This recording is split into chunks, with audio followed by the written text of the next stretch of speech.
Philippine Charity Sweepstakes Office o PCSO at ang Philippine Gaming Corporation o PAGCOR ay may tungkuling humarap sa kamera upang ilahad ang kanilang naging performance.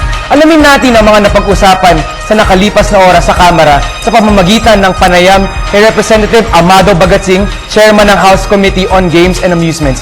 Live sa aming studio. Magandang tanghali po, Congressman Bagatsing. Magandang tanghali din sa iyo, Sandro. May mga tanong lang po kami. Kasi 'di ba ang PCSO at PAGCOR ay kapwa kailangan mag-ulat sa inyo ng kanilang performance. Siyempre kasabay na rin ang paggamit nila ng mga nakuha nilang salapi. Baka pwede niyo pong ipaliwanag sa amin kung ano ang structure ng income generation ng dalawang ahensya at saan nila nakukuha ang kita.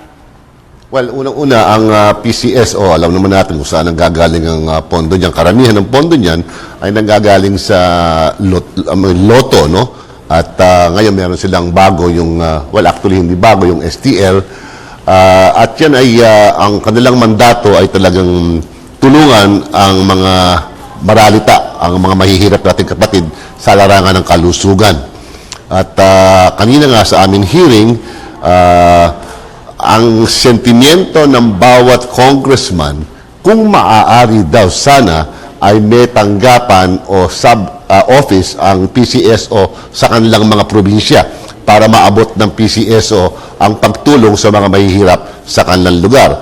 At the same time, tinutulungan din ng PCSO ang mga ospital sa pamamagitan ng equipments at siyempre yung mga ambulansya na inihingi ng mga sa remote areas. Ngayon, ang PAGCOR naman, siguro ang PAGCOR ay malaki ang contribution sa ating pamahalaan at higit sa lahat, yung kanilang bagong entertainment city kung saan siguro pagkanabuo yung 4 na hotel casino ay magkakaroon ito ng at least siguro 35 to 40,000 direct hire. Yung talagang magtatrabaho na sa mga hotel at ibang facilities ng hotel casino.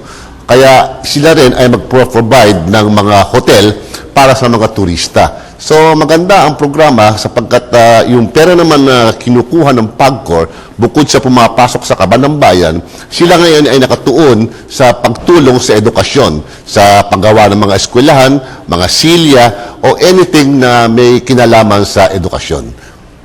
Ganun po. Saan-saan naman po ba specifically ginagastos yung mga perang nagagamit from the gaming activities? Kasi nung araw, ang PAGCOR, maraming silang tinutulungan. Ngayon, ang sinabi nila sa aming committee kanina, na talagang ngayon, ang gusto ng PAGCOR, maglaan ng pondo para sa edukasyon. So sila ngayon ang kabalikat natin para yung kakulangan na classrooms sa bawat eskwelahan ay mapunuan nila kahit papaano. At gaya na sabi ko kanina, pati mga silya o anything o anuman ang may kinalaman sa edukasyon. So yung pagkatapos dyan, kalahati ng kanilang kita ay pumapasok sa kaban ng bayan, sa treasury, kung tawagin natin, na ginagamit naman sa iba't ibang proyekto ng ating pamahalaan. Bukod pa, tumutulong sila sa PSC, Philippine Sports Commission, at ilang pang mga ayon sa batas na dapat suportahan ng PAGCOR. Bakit naman po kailangan imando sa kanila ang naipaliwanag kung saan napupunta ang kanilang kinikita? Yun kasi ang kanilang naging thrust itong administrasyon ni President Aquino. Kaya ayaw na nilang pumasok sa iba't ibang mga programa na kung halimbawa kailangan mo ng kalusugan, binibigay nila ang pondo sa Department of Health. Pero talagang naka-zero in sila ngayon. Talagang kanilang, kumbaga sa ang focus talaga nila ngayon sa administrasyon ni Pinoy ay talagang sa edukasyon. So, yung ibang pondo, bahala na ang national government kung saan nila ginagamit ang pondong yan. Magandang tanghali po, Congressman Bagatsing. Si Kirby Cristobal po ito. Sir, nasabi niyo po kanina na isa po ang PAGCOR sa pagtulong po tungkol po sa edukasyon. Ngayon po, sir, alam po natin na isa po ang Department of Education na may pinakamalaking budget po na nakalaan para po sa 2030 national budget. Sir, sa ngayon po, bukod po sa Department of Education, meron pa po bang ibang ahensya ng pamahalaan na maaari pong matulungan ng PAGCOR? May mga existing na mga batas na sinasabing ang PAGCOR ay dapat magbigay ng, I think, 5% ng kanilang kita para suportahan ang sports. Yun yung Philippine Sports Commission. So ngayon, siguro, lalo-lalo na, Olympics ngayon, at nakikita natin ang performance ng ating mga atleta, palagay ko, siguro, dapat pwede palakihan siguro ng pero habang lumalaki ang income ng PAGCOR, lumalaki naman ang kanilang tulong sa PSC. At may mga ibang maliliit na ahensyang ayon sa batas na dapat nilang tulungan. So primarily, ayun, yung mga existing laws at saka sabi ko nga kanina, yung thrust nila ngayon ay sa edukasyon. Paano naman po kaya nakakatulong yung na mapigil yung mga illegal gambling in general sa ating bansa dahil sa legitimacy ng mga games na itinataguyod ng PCSO at maging ng PAGCOR? Well, sa PAGCOR, siguro yung illegal games, hindi masyado yun, ano?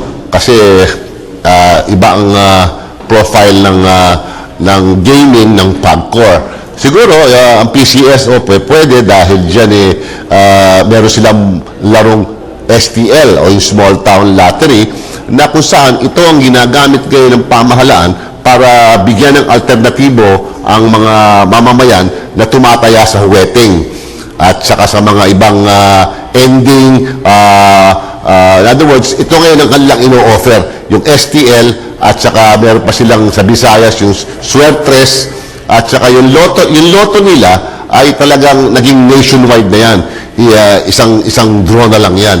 So, ang illegal activity ngayon ay talagang pinapasok na rin natin po para po at least yung mga taong nanririyan na illegal, mabigyan ng pagkakataon maging legal sa pamamagitan nga ng STL at saka yung mga ibang exotic bets na pinopropose ng PAGCOR tulad ng Suertres. Para sila ay magkaroon ng PhilHealth, magkaroon ng pag-ibig, na hindi katulad ng araw na pag illegal ka, wala kang benepisyo na kukuha, tapos habulan pa kayo ng habulan ng pulis.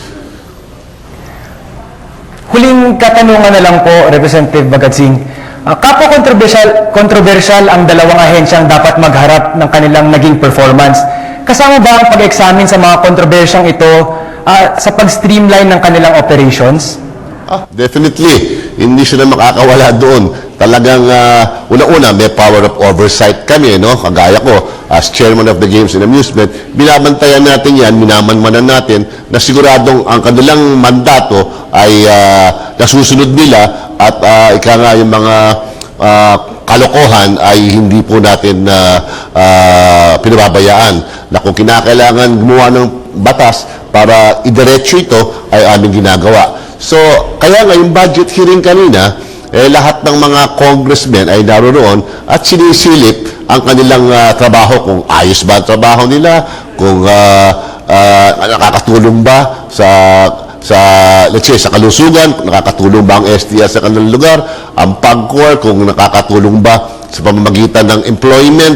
So, hindi na mawala yung power of oversight na pwede namin manmanan yan anytime.